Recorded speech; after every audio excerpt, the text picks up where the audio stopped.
Hello and welcome to the Washington Institute. I'm Rob Satloff. I'm the director of the Institute. I'm delighted to welcome all of our viewers today to this very special event. Whether you're in America, you're in Lebanon, or elsewhere around the world, thank you for joining this very important and timely discussion. Just a word of logistics. Today we're going to have a fascinating conversation with our guest. At some point, if you as a viewer would like to try to participate in this conversation, you're welcome to send me your questions. You can do this in one of two ways. You can put it in the chat box of your Zoom bar at the bottom of your Zoom screen, or if you're on a different platform, please feel free to email me directly at rsatloff@washingtoninstitute.org. Today, our focus is Lebanon, a proud country with a sad and tragic recent history, a country whose economy has collapsed largely due to a Ponzi scheme led by corrupt politicians, a country that has faced one of the worst disasters in modern times, perhaps the largest non-nuclear blast in history at the Beirut port, a country, of course, that suffers under the thumb of Hezbollah and its Iranian patron.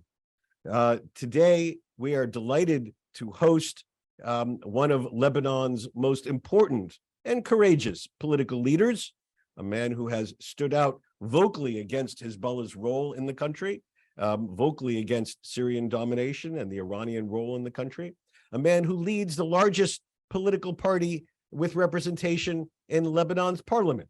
I'm delighted to welcome the leader of the Lebanese Forces Party, Dr. Smir Jajja, to today's policy forum.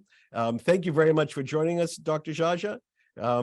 Delighted to have you. I'm delighted to be joined here in Washington by two of my colleagues with special expertise in Lebanon. On my right is Haneen Ghadar, our Friedman Fellow, former managing editor of the Now Lebanon platform in Lebanon. I'm delighted to have Haneen with us. And on my left, David Schenker, former Assistant Secretary of State for Near East Affairs, our Taube Fellow and Director of our Arab Politics Program, who's taken a great interest in Lebanon during his service in government. Delighted to have you here with us too. So Dr. Jajja, welcome to the Washington Institute. Again, we're all delighted that you could be with us today. And I wanted to turn the floor over to you before we have our conversation, because we're all eager to hear some opening remarks from you. Welcome. Dr. Satloff, thank you.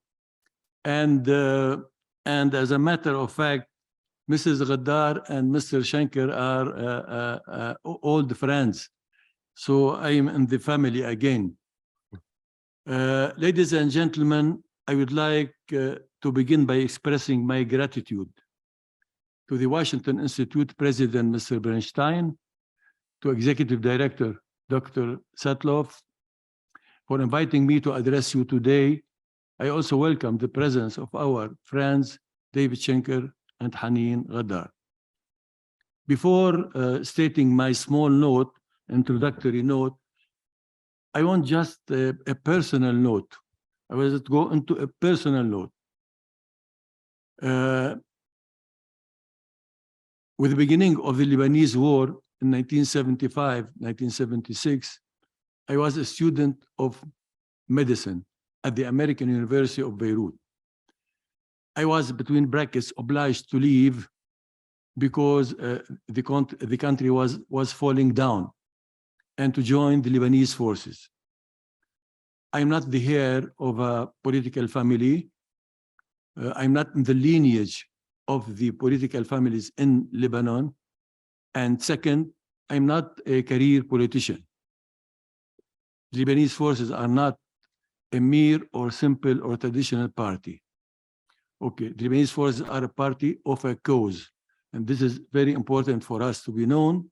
We are not simply another party looking for some parliamentary seats in here or some cabinet seats in there. No, we are a party of cause. Our cause is very simple, two words: to establish a real and efficient state in Lebanon, because really we lacked, and we still lack a real state in Lebanon.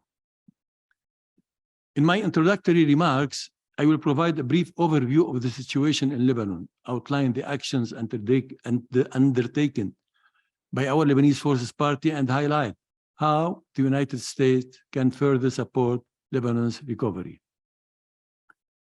First of all, Lebanon is currently grappling with an unprecedented socio-economic crisis, really with an unprecedented crisis, not simply socio-economic crisis, deep, profound crisis, which the World Bank speaks about the economic crisis, deemed one of the top 3 worst economic crises since the 1850s.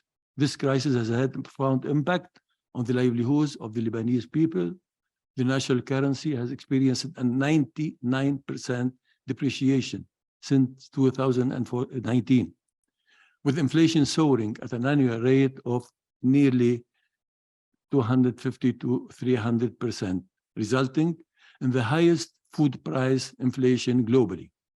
Over 50% of Lebanese citizens now live below the line of poverty, and unemployment has soared to maybe 35, 40, 45%. Furthermore, individuals have been stripped of their bank savings. Compounding these challenges, state institutions are paralyzed, lacking a president, a functioning government, and a legislating parliament.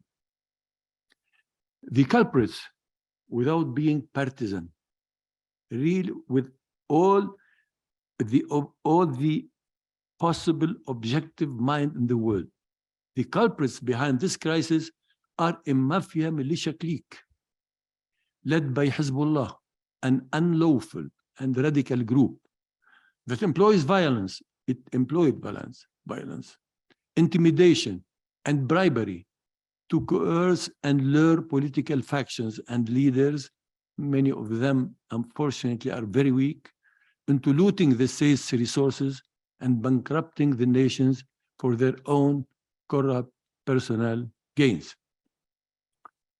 Hezbollah and its allies pose the primary obstacle to the election of an honest and independent president. Proof of this is the last parliamentary session. The revitalization of state institutions and the implementation of much needed reforms. Between brackets, Hezbollah doesn't go, you know, there are antinomies in this world. Hezbollah and reform doesn't go together. For structural reasons, for real reasons.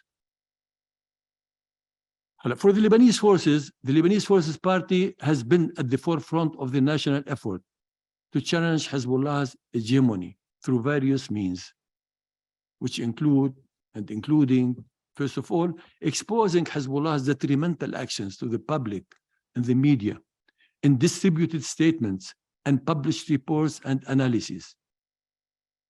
Second, informing alliances with political forces to counter Hezbollah's influence. And at this point, we are having many difficulties because many political factions and independent politicians, they don't want to challenge Hezbollah.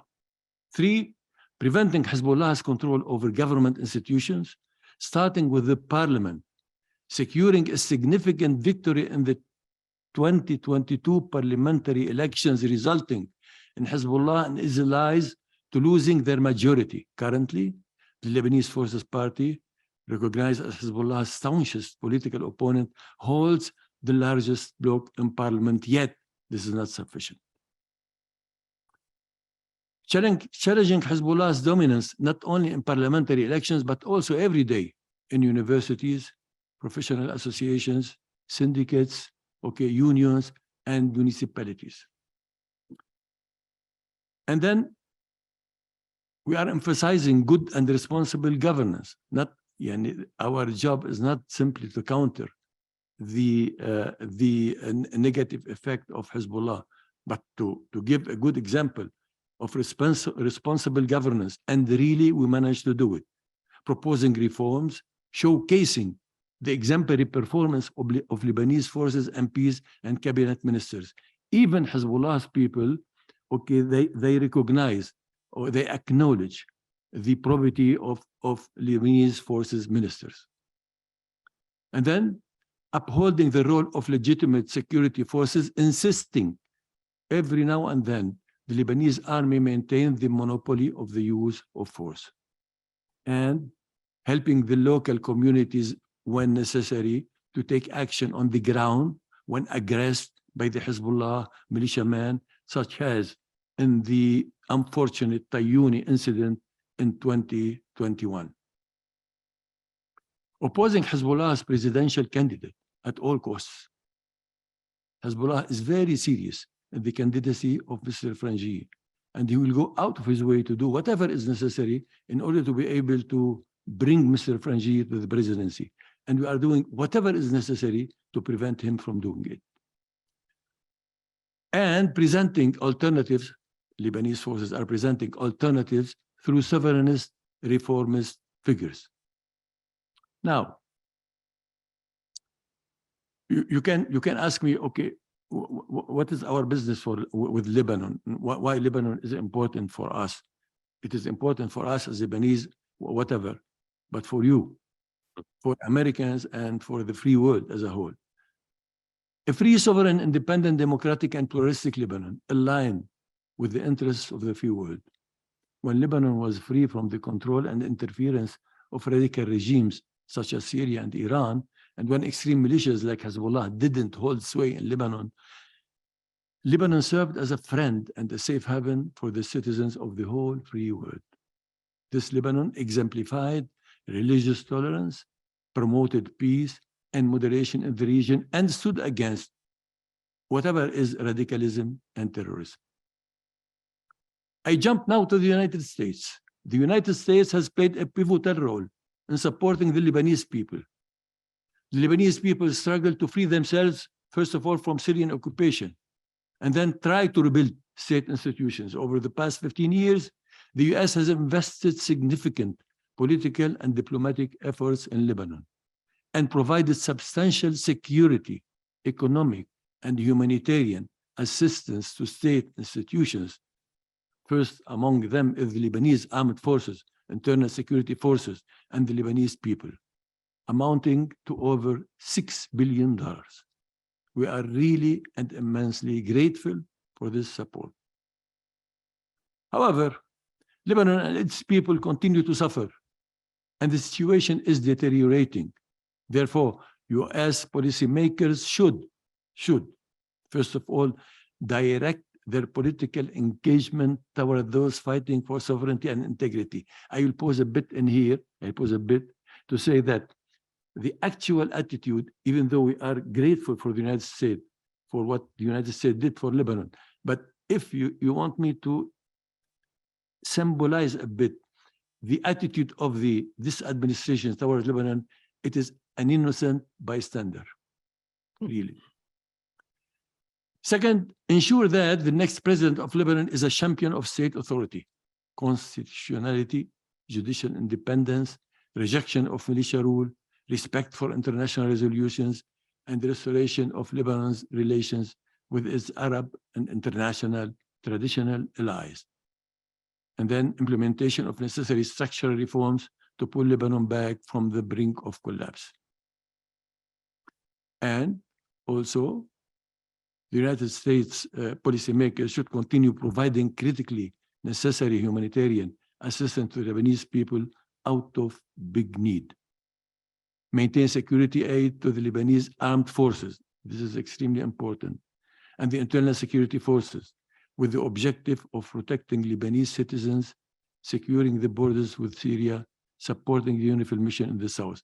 Also, I will pause a bit in here to say that if it were not for the Lebanese army and Lebanese internal security forces, the situation in Lebanon would have been much, much, much worse than it is. Finally, and as importantly, the United States policymakers should take into consideration to counter Iranian influence in Lebanon. Iran's continuous actions undermining Lebanese sovereignty, smuggling weapons into the country, directly defying UN resolutions and actively contributing to Lebanese and regional instability. Lebanon faces the imminent danger, and really this is an imminent danger, of becoming a completely failed state, susceptible to the takeover of malign groups that threaten not only the Lebanese nation, but also regional stability and US national interests in the Middle East. As Lebanese, it is our duty to confront this threat, but we also rely on the support of Lebanon's friends, primarily the United States, in our struggle, and United States importance to aid us in our struggle. Thank you. Thank you. Thank you very much. That was a very important statement. You covered lots of different important issues, and I'm very grateful. Let me start our conversation, if I can, with by asking about one of the topics that you referred to, which is the state of the presidential election, which is what garners headlines today. It's not the only issue, but it's certainly a key issue.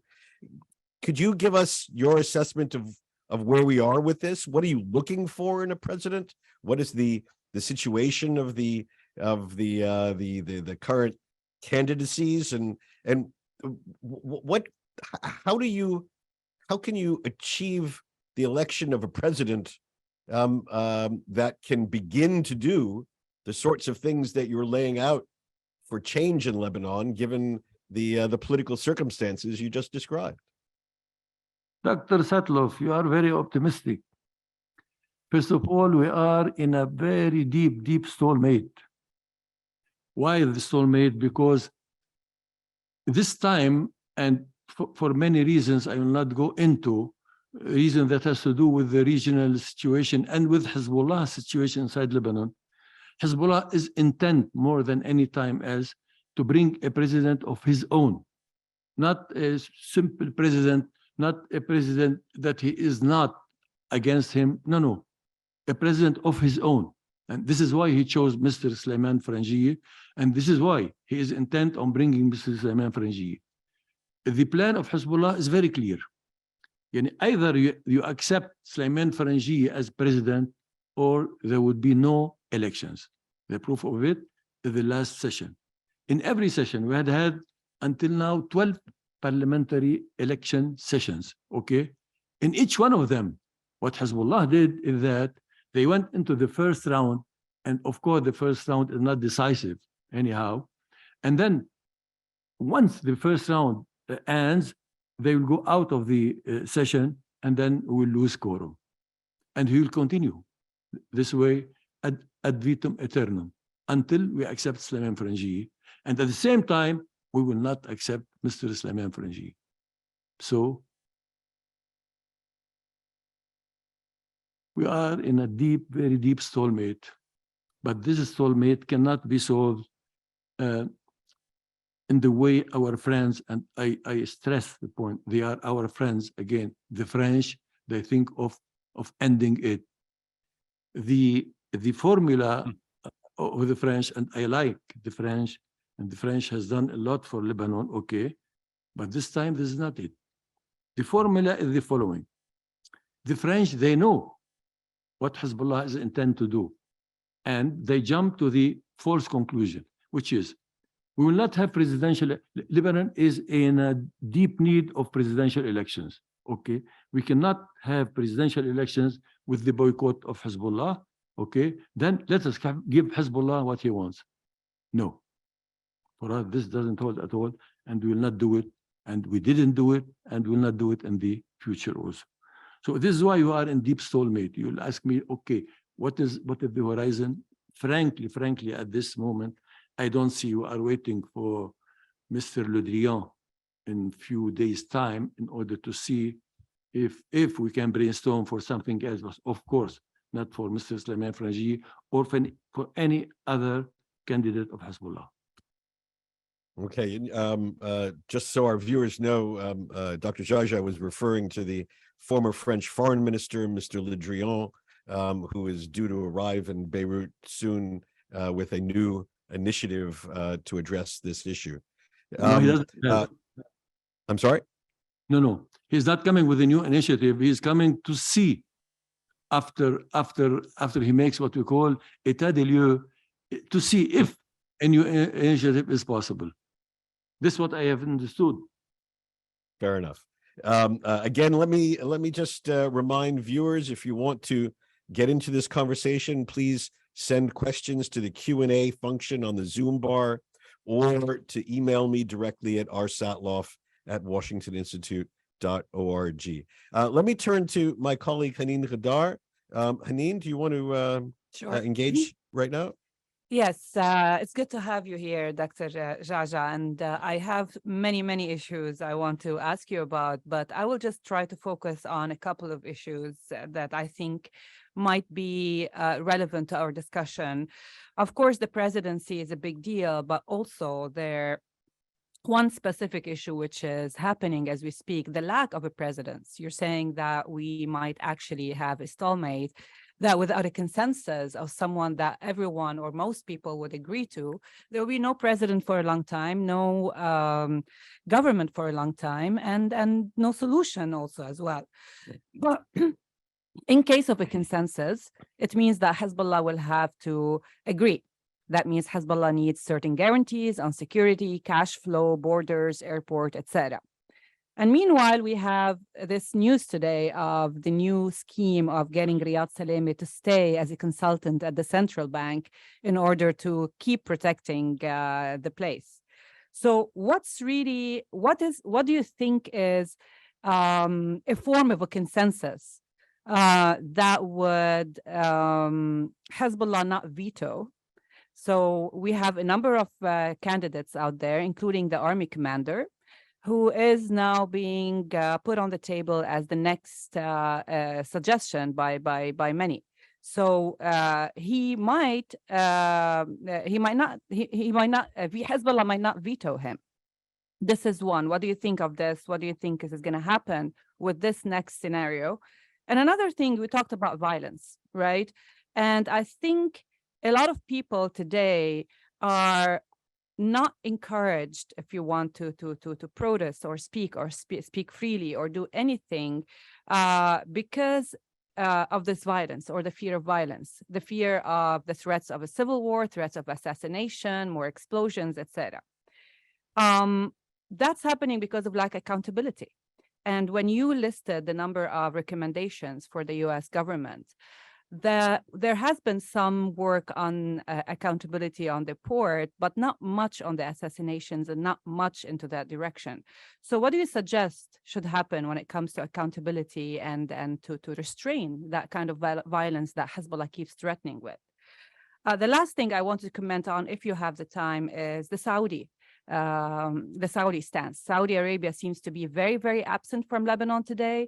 Its ambassador in Lebanon is still meeting with the politicians and people who are, but it seems that there's lack of guidance, not just lack of investment, the lack of guidance for the Sunni street, for political leadership. There's no interest whatsoever by the Saudis in Lebanon. Can you comment on that and tell me if I'm wrong? Thank you. Yeah, you're welcome, Haneen. I'll start from the end and then go up to the beginning. For the Saudis, there is a change in Saudi paradigm in Lebanon. They are not taking sides, and really they are not taking sides at all. So this is their new policy in Lebanon. We have to respect and we have to act accordingly. And this is what we are doing. This is for the Saudis. Now, for the accountability, I didn't go into all the necessary details. We have 1,001 details that we can talk about and discuss about Lebanon, but I went into just the major headlines. So for accountability, and I don't like neither lip service nor literature. For the time being, nothing can be done before you have a real state. And to have a real state, you have to start from the beginning. And the beginning is to have a real president. And a real president, they will not allow you to have a real president. So we are in this loop for the time being. So let us keep with the first step, which is to really have a real president. We tried the same thing with the last elections last year, 2022.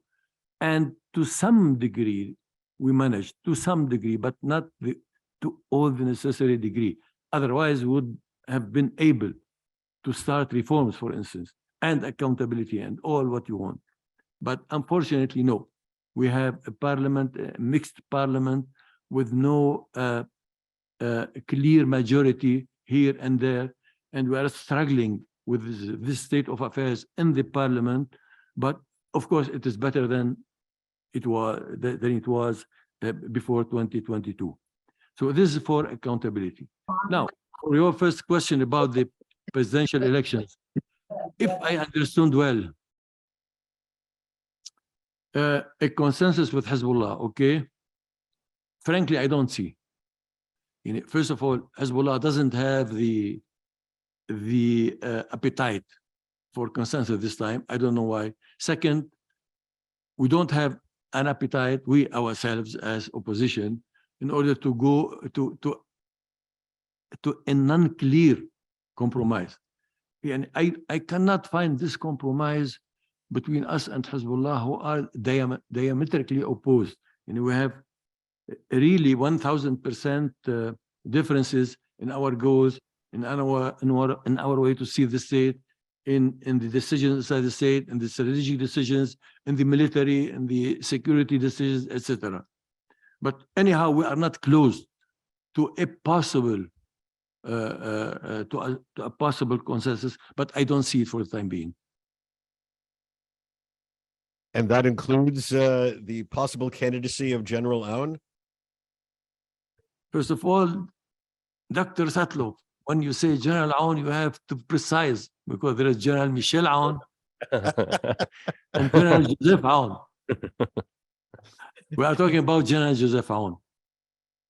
To the best of my knowledge, and until further notice, Hezbollah would never agree to General Joseph Aoun. Why?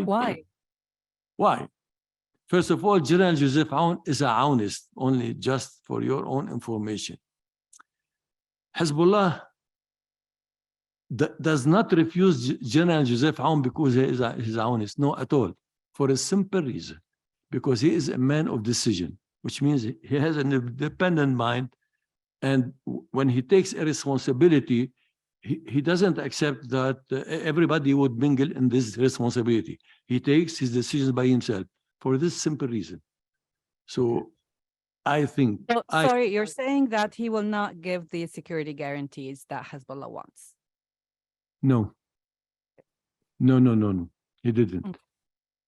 Okay, very good. Let me turn now to my my colleague Dave Shaker. David. Your Excellency.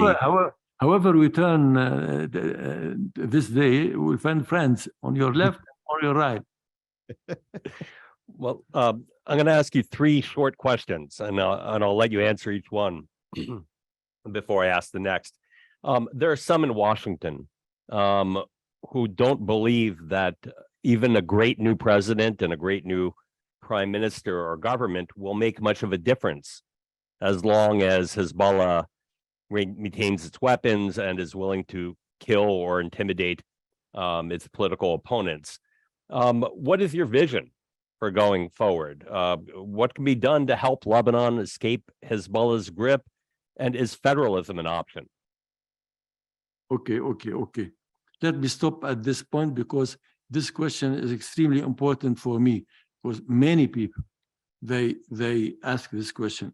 Okay, even if we get a new real president, what difference will he make?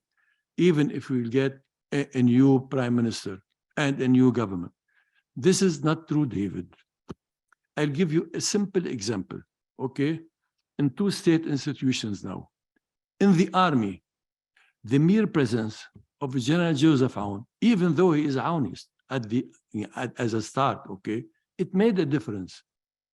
Suppose you have General Joseph Aoun or somebody like Joseph Aoun in the presidency, okay, he will make a difference. This difference is not a cataclysmic one, which means is not this will be an evolution. This will be a revolution, which means if you have a real president, he doesn't have to take an army and start a war against Hezbollah. No, but he starts by incremental steps, a step added to another step, added to another step, incremental steps. First of all, it is extremely important that he will take the poison of Hezbollah from inside the state. And this is nothing, nothing magical or nothing unexpected for a president to build a real state institutions. And then he will go simply, he will not go to Hezbollah, no, leave Hezbollah alone. It is enough, it is sufficient for a new president or a new prime minister or a new government, okay, simply to act as such, to act as a president of the republic, but a president of the Republic of Lebanon, as a prime minister of Lebanon, as a minister in the state of Lebanon. This by itself is very sufficient and will do the job without fighting anybody, without going into any confrontation. Okay, David? Okay, that's question number one. Question number two. Yes. What do you think about U.S. sanctions against corrupt Lebanese politicians, the global Magnitsky, for example, the designation of Jabran Basil, Finianos, Ali Hassan Khalil, etc.? Should we do more of them? Are they productive? Are they helping? I'll not discuss these sanctions specifically because, you know, whatever, it would be an embarrassing or difficult to discuss, okay, sanctions made by another country on somebody from your country. But I'll just discuss sanctions in general. Okay. Many people, they question the efficiency of sanctions. In my belief, whatever, sanctions are efficient. They will not do the job. No, don't believe me. Yeah, don't understand me wrong. They will not do all the job, okay? But no, they will add something to what is being done. So in general, sanctions, if it is against Iran, or if it is against Venezuela, or here or there, of course, Iran didn't fall under sanctions, neither Venezuela nor this, but you know, they add something to what you are doing against those who receive the sanctions. Okay. Thank you. One last question. There are many in Lebanon, particularly those associated with Hezbollah, but many others, who believe that the U.S. designations of banks and bank accounts in Lebanon contributed to the financial crisis that you currently have. Do you believe that's accurate or has any truth to it? Inaccurate at all. This has nothing to do with our economic and financial crisis. Our economic and financial crisis has its basis in the governmental decrees and in the performance of the central bank in Lebanon. Nothing to do with the American sanctions. Proof of it. The first American sanctions were on the Lebanese Canadian Bank in 2012, 13, something like this. Okay. At that time, the financial sector in Lebanon was flourishing, and it continued flourishing. So it has nothing to do with it. In sanctions against a certain bank, against a certain depositors, against a certain businessman, doesn't have to do with the whole economy. In Lebanon, the whole economy went bankrupt. Great. Thank you very much. I agree with you on that. I just wanted to hear it from you. Thank you. Dr. Ja'ja, just on the economic question, the banking question, I know that Haneen referenced the situation of Riyad Salama and the central bank. What's your recommendation for how to pull Lebanon out of this economic collapse? Dr. Satloff, very easy. On condition that you start with the political level. In French, there is a saying which says, c'est le politique qui prime, which means politics comes first. If you have good politics, you'll have everything else. You can have everything else. You have the potential to have everything else good and right. But if politics are wrong, whatever you try to do under the wrong politics, you cannot go anywhere. So for instance, I'll give you a small example in the economic and financial sector, okay? Very small example. Lebanon is now trying, he has been trying for the last 2 or 3 years to take loans from the International Monetary Funds, IMF, okay? Maximum, they will give us how much? International Monetary Fund? 3 billion, 5, $8 billion 3. in years' time, which means nearly 1 billion per year, okay, as a loan, okay. If we have the necessary government, the necessary executive body, smuggling by itself costs Lebanon 1 billion per year. Why to go to the IMF? But it doesn't mean that we don't need the IMF. Now we need the IMF for the signature and in order to get the right image in the world. But no, I'm giving small examples. Okay, tax evasion, at least you have 1 billion per year. Okay, electricity, at least you have 2 billion losses per year. Now it is 1 billion because they don't have any other money. But if you give them money, okay, they will spend it again to nowhere. Okay, so what I'm saying is that we have to adjust the political level first. To adjust the political level, we have to decrease the grip of Hezbollah on the central government in Lebanon, and bring a real president and a real prime minister and a real. Don't bring a prime minister who would compromise all the time with Hezbollah, because this would lead us to where we are now. Don't bring a government who would compromise all the time with Hezbollah, because we will stay with the same situation. So if the goal, Dr. Ja'ja, is to try to limit, shrink Hezbollah's power and influence, and you outline a number of things that you hope the United States does, a lot of press reports right now that the United States is talking to Iran and is on the verge of, let's just call it a set of understandings with Iran on certain issues. Sitting where you sit, how do you interpret this? Do you fear that this will have an impact on what America might be willing or not willing to do in terms of Lebanon? You are trying to pull me inside the American politics, inside American politics. I think America can talk with Iran about the nuclear issue. This is something much bigger than us. Frankly, I don't know the details of it. And in order to avoid a war in the Middle East, a devastating war, maybe. But this has nothing to do with Lebanon. The United States can talk with America about the nuclear issue, but she can at the same time fend off the presence or the influence of Iran in Lebanon. This is something completely else. So I don't link the two together, frankly. Okay, good. I have quite a few questions that have come in that viewers around the world are eager to ask. Let me ask a couple of these, and let me also turn back to my colleagues who I'm sure have additional issues they want to get on the table.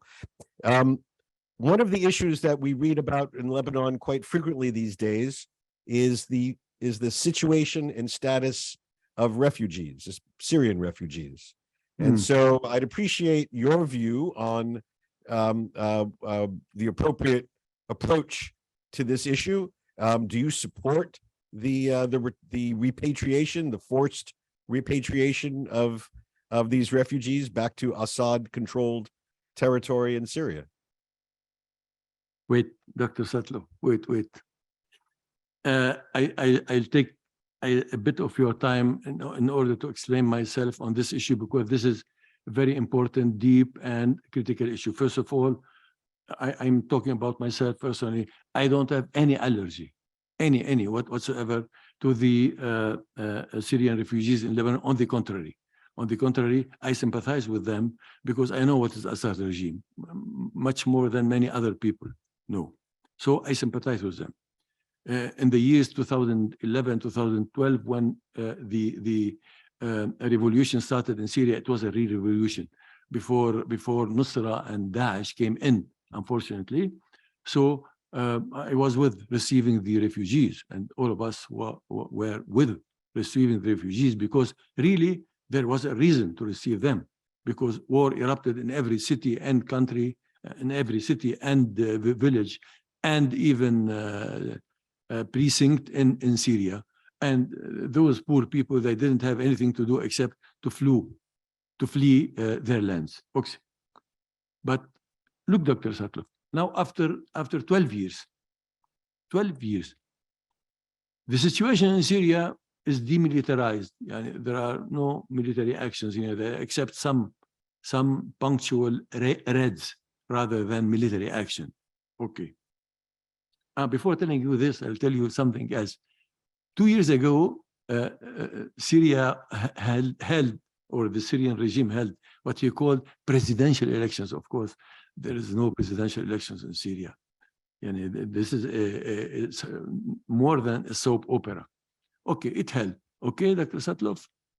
And she held also, she allowed the refugees in Lebanon, Turkey, everywhere, to go and vote for whomever they want. There was nothing else than Bashar al-Assad. In Lebanon, 200,000, at least 200,000 of the Syrians who are refugees in Lebanon, they went to the embassy. These are numbers. This is reality. And they voted for Assad, 200,000. And as a matter of fact, we had a problem with some of them because they went into some of our near our centers, near our party positions, okay, with the Syrian flags and with the photos of Mr. Bashar Assad. And this we cannot support, frankly. Anyhow, now the state of affairs in Syria. What is the state of affairs? You have Syria. Nearly 65% of the Syrian land is with Bashar Assad, and 35% with the opposition, mainly in the eastern northern part of Syria, which means the area of Qassad, of the Kurds. Let me put it this way. Okay. Every Syrian citizen in Lebanon, he had the possibility of going either to the Assad region if he is with Assad, or to the opposition region if he is with the opposition. As opposition, he has the Kurdish region, and he has another region also, which is Idlib. In Idlib, okay, you have about a gathering of 3.5 million Syrians in there. This on one side. On the other side, many, I think in the hundreds of thousands of the Syrians present in Lebanon, okay, they go to and fro from Lebanon to Syria every month, every day, every week, okay. For instance, in the last Ramadan feast, okay, hundreds of thousands, they went to Syria and they spent Ramadan with their relatives in Syria and their villages, and then they came back to Lebanon. I'm telling all of this to say what? To say really there is no legal basis for anybody to be a refugee in Lebanon these days. When there was a legal basis, a real basis, okay, we accepted them. And all the Lebanese opened their houses and their hearts for them because these are belligerent people. But nowadays, there's no reason. In legally speaking, you cannot talk now of refugees. You can talk of Syrian compatriots who are in Lebanon. Okay, if this is the case, then they should comply by the Lebanese rules, which means to have visas or whatever, to have legal papers, etc., etc., etc. So this all what we are saying. Many people they discuss wrongly the situation as if war is still raging in Syria, and if somebody goes back to Syria, he will fall under a bomb or with a bullet. No, this is not the way, frankly. So this is my opinion concerning the Syrian, what we call the Syrian refugees. Nowadays, they are the Syrian citizens in Lebanon. Okay, thank you. I have, let me ask one more question, then I'll turn back to my colleagues. It's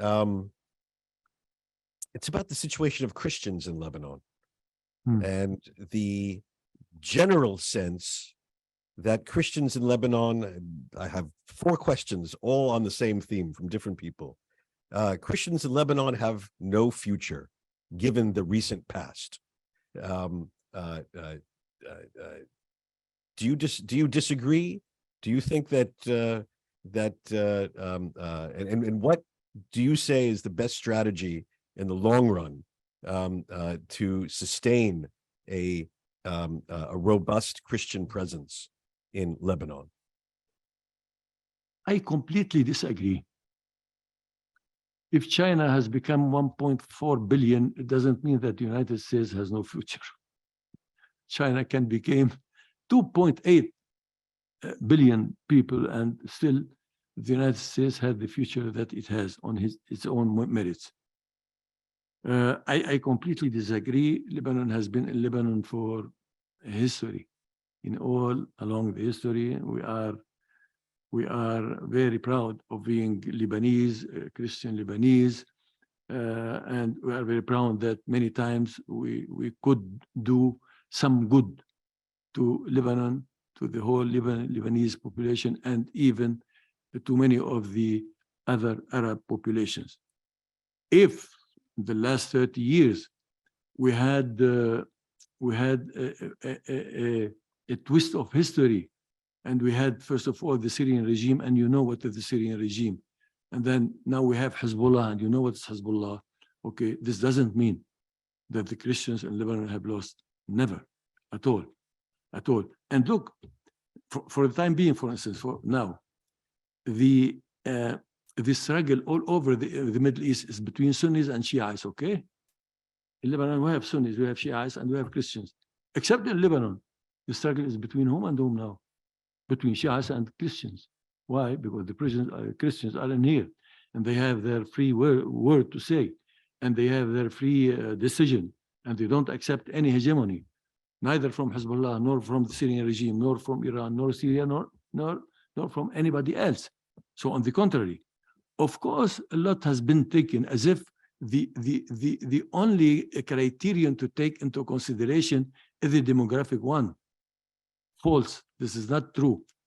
I wish the Muslims would become 1 billion also, but we are not decreasing. We are increasing, but in our own terms and in the way we see that we should increase.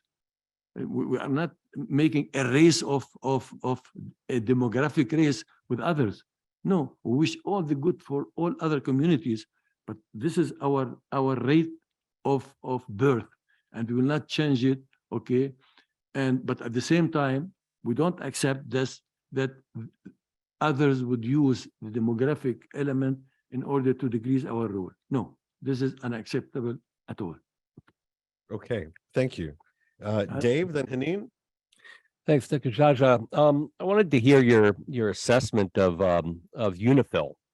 I know you mentioned them before as being something positive. But of course, we had the murder of the Irish peacekeeper last year. You have increasing harassment of UNIFIL, no access to private property, green without borders, Hezbollah now having shooting ranges in the south, walking openly with their weapons. Is UNIFIL playing a positive role? And do you think that it should remain at 10,500 troops? Is this too many? Are they not doing enough? Better than nothing. Of course, they are not playing the role they were made they were established to play, but their presence is better than nothing. Really, this is the word. Of course, they are harassed every now and then in every village, in every street, and unfortunately, we had one Irish soldier killed 6 months ago, nearly 5 months ago. But I prefer their presence on the contrary, to the contrary. Thank you. Welcome. On this issue, not the UN, but the security issue, what are the prospects of another war between Hezbollah and Israel? Like what Hezbollah, this deadlock that you're talking about can produce many issues and, you know, a crisis that would lead to another crisis, a security crisis at the border, Or maybe this deadlock also would cause another thing that Hezbollah might push for. We've been hearing about the three-power sharing in the parliament, like changing the system into a more three-power sharing in the parliament instead of half and half. Hezbollah has been talking about this. So what Hezbollah, you, after a long deadlock, go for this? مؤتمر تأسيسي, or do you think like another prospect between prospect of another war between Hezbollah and Israel would is an option? A war with Israel will not help Hezbollah in any of his internal schemes, in Lebanese schemes. On the contrary, it will do bad to of course to Lebanon and to Hezbollah. As a matter of fact, between brackets, maybe all of us these days need a مؤتمر تأسيسي, which means to look into the Lebanese system, because frankly this is not working. But that's not what Hezbollah wants. With every president, no, we are in the other direction. Lebanon needs more decentralization, not the contrary.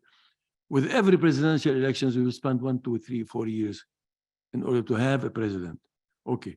With the nomination of every prime minister, we need 1, 2, 3, 4, 5, 6, 9 months in order to design a prime minister. And then to form a government, we need 1 year, 2 years.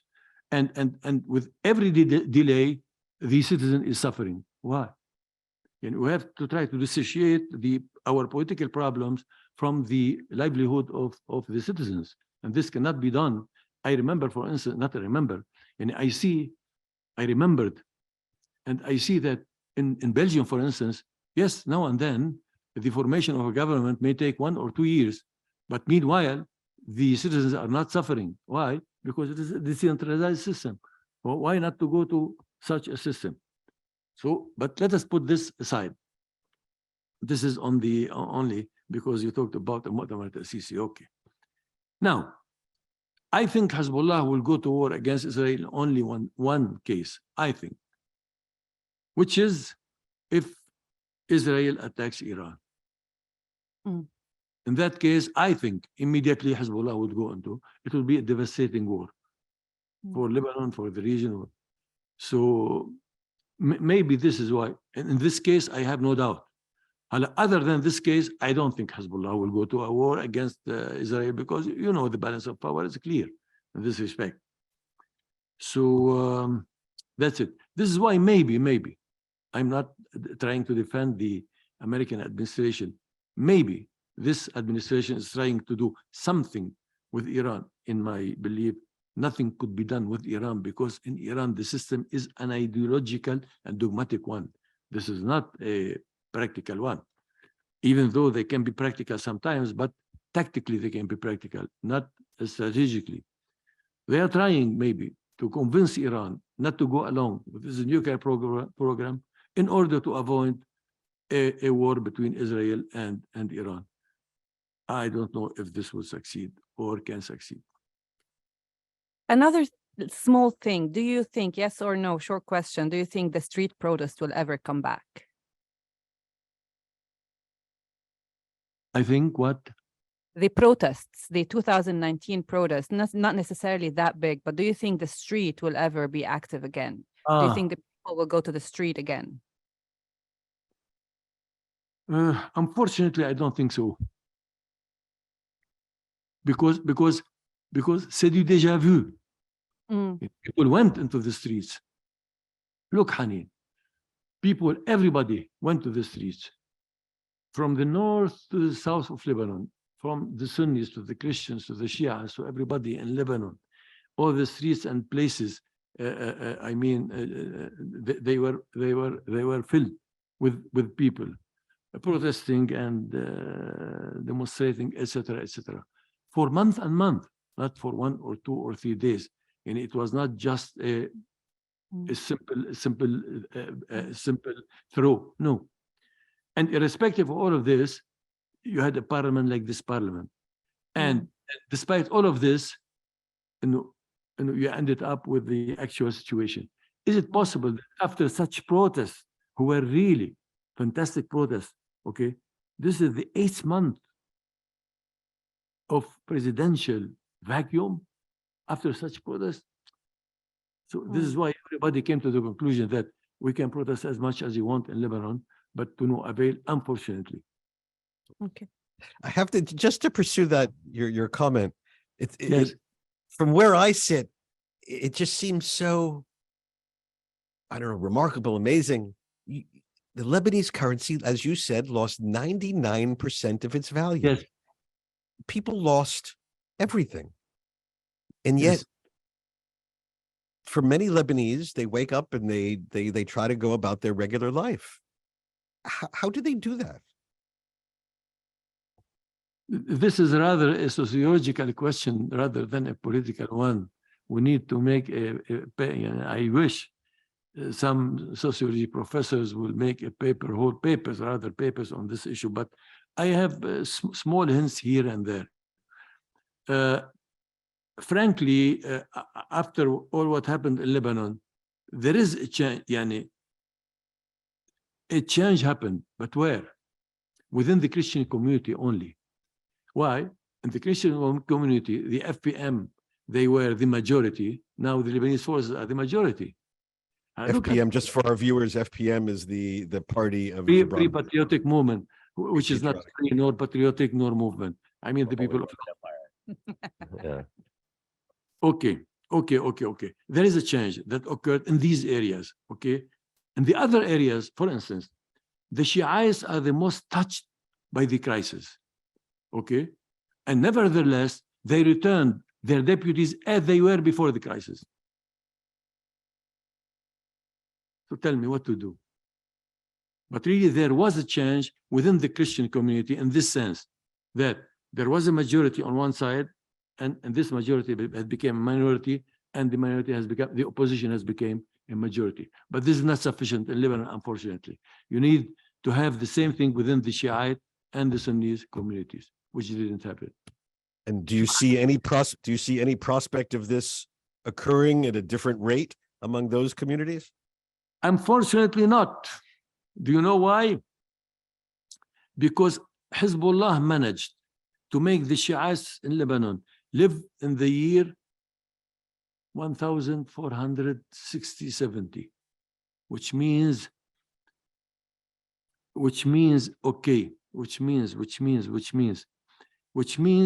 the Shiites, they are completely polarized, okay? As if somebody is coming to kill them, all of them, okay? And it doesn't matter for small economic matters in here, for the financial problem in there. What matters now is to preserve the community. And what preserves the community is to continue to have Hezbollah and Amal. And this is the state of mind of the Shiite community in Lebanon, unfortunately, but this is it. Or because they don't have an option, a choice. Huh? You have multiple Christian leaders and more of like semi-democratic kind of system, but the Shiites, they have only one choice or fear. So that works. But why they have one choice? Why they don't have other choices? Theoretically, they can have other choices. They kill them. because they are polarized. Now No. they're very polarized. They are very polarized around this idea. This is an existential idea. It doesn't have anything to do with economics from here. Even, for instance, now, what is the political speech of Hezbollah now? Is that our economic problems, they emanate from American sanctions. And everything they put it as if somebody is attacking Lebanon, attacking the Shiite community. And this is why the population doesn't react. So well, it's like I have a different theory on that, but that's a different topic. But I do encourage you to read our latest Lebanon poll, which tells you a lot about the changes within the Shia community. This is to discuss. Washington Institute new Lebanon poll that is coming up. All right, well, we'll send you the polling data because it's quite fascinating. I'm afraid that on that note, we're going to have to bring this discussion to a close. We try to be prompt at exactly an hour. This has been a terrific and eye-opening discussion. I want to thank you, Dr. Ja'ja, very much. I know that I join with Dave Schenker and Haneen Ghadar in thanking you and in thanking all of our visitors from around the world who tuned in for today's discussion. Lebanon does not get all the attention it deserves, and hopefully some of the ideas that came out of today's discussion will filter their way to the powers that be, and hopefully we'll be back with you before long, and hopefully we'll have even better news about Lebanon's situation when we next meet. So thank you very much for joining us on this Washington Institute Policy Forum. Thank you. Bye-bye. Thank you for giving me this chance. Bye-bye. Thank you very much. Bye-bye.